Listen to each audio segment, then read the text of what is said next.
皆さん、こんにちは。ペンギンジャパニーズです。最近5月なのに暑い日があります。なので今日は一足先に夏の話をしたいと思います。Penguin Japanese. 改めまして、こんにちは。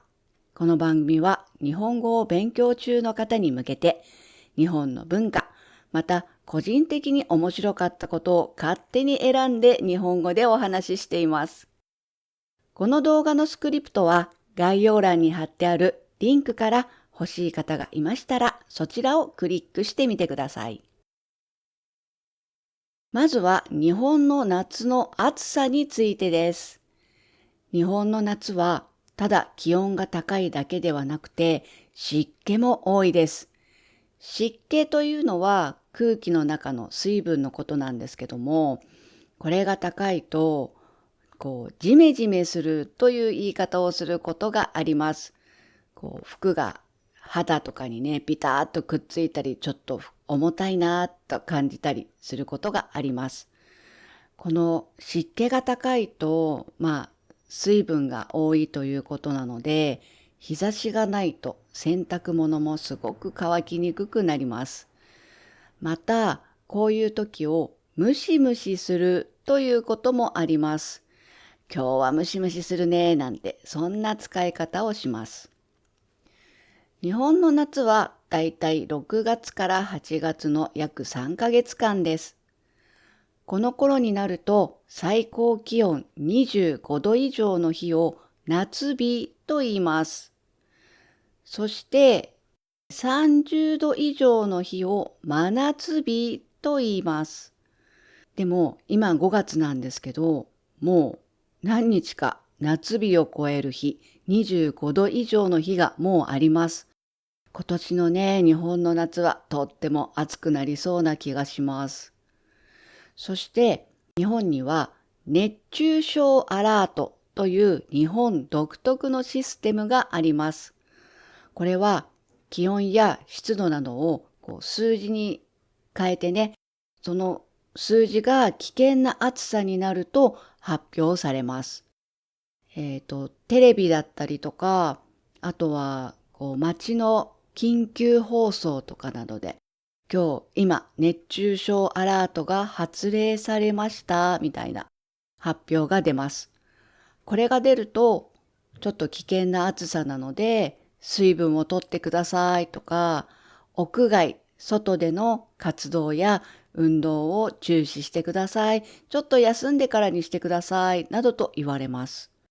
ほんとね、これは日本独特のシステムで、わざわざこんな危険ですよなんてあまり教えてくれる国はないと思います。そして夜になってもあまり涼しくならず、気温が25度以上の夜を熱帯夜と言います。こうなると本当に寝苦しいです。寝るのが暑くてなかなか眠れないっていう感じになります。こうなると私はエアコンをつけっぱなしで寝るかどうかすごく悩みます。エアコンの風ってすごく乾燥するので、私喉をやられちゃうんですね。すぐ喉が痛くなっちゃうので。でも暑いからどうしようみたいな。ね、毎年夏はそれで悩まされています。皆さんの国の夏はどんな暑さですか？日本のようにジメジメしていますか？それともカラッとした爽やかな暑さでしょうか？日本の夏になったと気づくものは何かというと、まずは私の家の近所では朝からセミの声が聞こえるようになります。セミとは夏に鳴く虫のことです。日本はね、結構どこにでもセミがいるような気がします。セミっていろいろな鳴き声、種類のセミがいるんですけれども、私の家の近所はアブラゼミというセミが多いような気がします。アブラゼミはじーっと鳴きます。鳴き声はこんな感じ。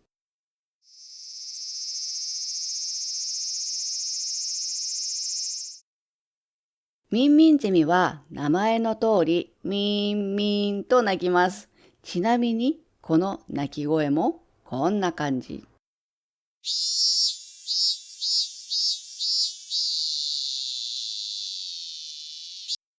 あとは、私ちょっと鳴き声が好きなんですけども、つくつく帽子というセミもいます。この鳴き声、とっても特徴的です。こちらもちょっと長いかな。大丈夫かな。こちらもちょっと聞いてみてください。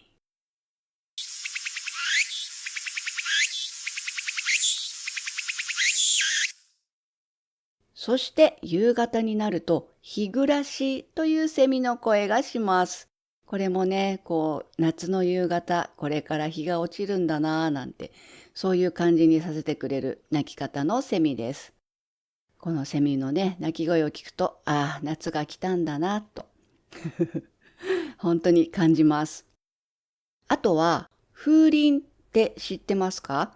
風鈴は家の軒先といって、屋根とかね、窓の外に吊るされた小さなガラスの鈴のことです。これは風に揺れると鳴ります。どうして夏に風鈴なのかというと、なんとこの音を聞くと涼しく感じるそうです。この音が鳴ります。そうすると脳が、風が吹いたんだなって認識します。そうすると実際に体の表面温度が下がることもあるんですって。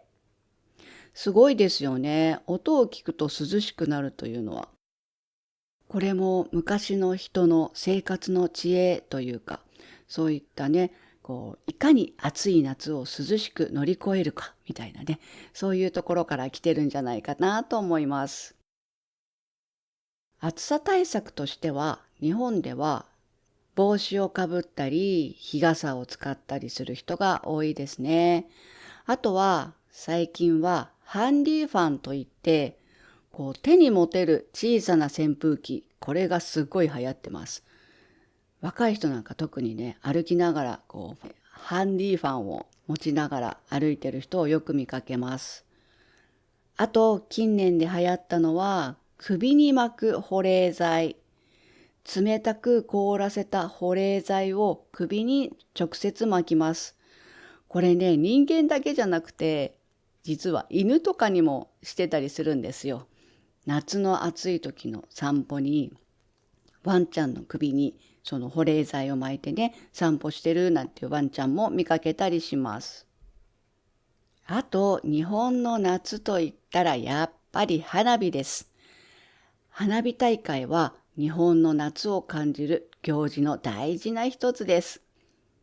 大きな有名な花火大会は、だいたい海岸近く、海の近くの河口や広い川でやることが多いです。有名な花火大会はとっても混むので、場所取りをする人も多いです。何日も前から、よく見える場所にシートを引いて、この場所はもう私の場所だよって最初から取っておくことがあります。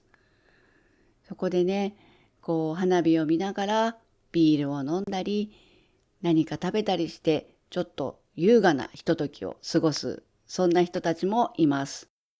ここで、玉やという言葉を聞いたことがありますか？